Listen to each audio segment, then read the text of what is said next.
More than 2,000 inmates in the United States have been exonerated and released from prison since 1989. On May 15th of this year, David Robinson joined them and walked out of a Missouri prison. Robinson had been given a life sentence, but the Missouri Supreme Court overturned his murder conviction. 48 Hours correspondent Erin Moriarty has been following Robinson's story. She went to Sikeston, Missouri, to find out how he is doing. Erin, good morning. Good morning. Inmates who are paroled get help with housing and finding employment. But if you're innocent and get released, you're often on your own. Getting back his life has been much tougher than David Robinson expected. Late on the night of May 15th, David Robinson walked out of prison into the arms of his waiting mother, Jeanette McCaster.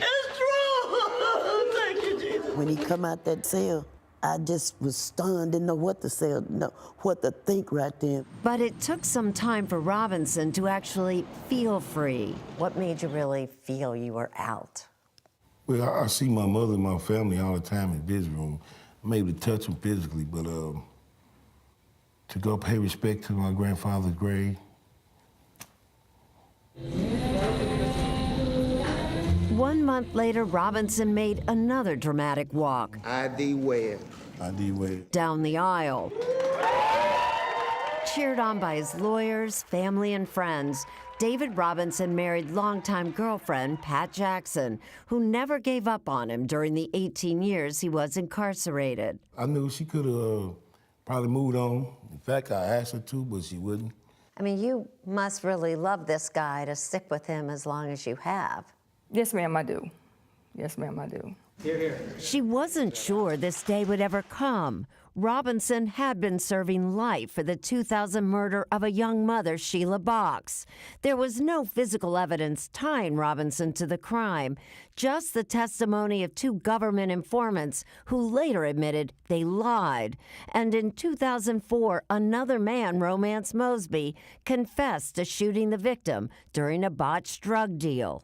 But this past February, a special master appointed by the Missouri Supreme Court ruled what Robinson had been saying all along, that he was an innocent man. Today, Robinson's in a world he no longer recognizes. When David was first arrested, Bill Clinton was president, and Amazon was a book company. And now, says Robinson's lawyer, Jonathan Potts, he's a middle-aged man with nothing. He had no money in his pocket. He didn't have a home. He didn't have credit.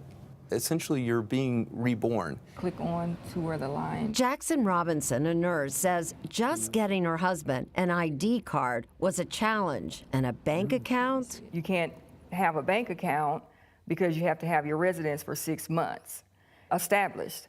And how do you explain where you were for the past 6 months? Yes, ma'am. And then you have the other hurdles like health insurance. One of the questions that they ask is, have they been incarcerated? So you have a harder time getting health insurance. The couple now lives in Sikeston, Missouri, where Robinson is looking for a job. But applications are all online, and it's a little slow going. I'm free. And while Robinson has left prison, it hasn't quite left him. We were in a department store shopping for something to wear, to the wedding. He had paid for his stuff, but the clerk forgot to take off the sensor. And so once he went, to the door, then the alarm started going off. And so he threw his hands up in the air. His instinct was, I didn't do it. Robinson knows the odds of staying free are against him, but he's determined to beat them. My late grandfather said, you could have called me a young fool, but you ain't gonna call me an old fool. So I'm gonna start the rest of my life living it differently than I did the other part of my life. So Robinson went into prison at 32. He's now 50 years old. And here's the kicker. For inmates in Missouri who are freed because of DNA tests prove their innocence, there's state funds. You get $50 a day. But for Robinson, released after a judge determined a detective bungled his case, nothing. Nothing. So you're saying even paroled inmates get a better deal. Then what's he going to do? Well, he can sue. He has a really great case. I mean, there's a 53-page judgment by this judge who talks about what had happened in this case, but it could take years. He has no marketable skills because he was considered a dead man walking. He wasn't allowed to take classes in jail, in prison. So. And a guy confessed in 2004, so they've known. It's why I did this story. It was very, very disturbing. It shouldn't have happened. Special shout I'm out so to glad Pat. you did, Aaron. It's an amazing story, and it's great to see it. You know, keep reporting it. Thanks. I will keep an eye on him. Love her. Yeah, I do Pat too. Jackson. I love Pat Jackson. Really, she's the new hero in the story. You can hear Aaron continue the discussion of David Robinson's case on our CBS This Morning podcast. She shares how she came across Robinson's story and the challenges he faces going forward.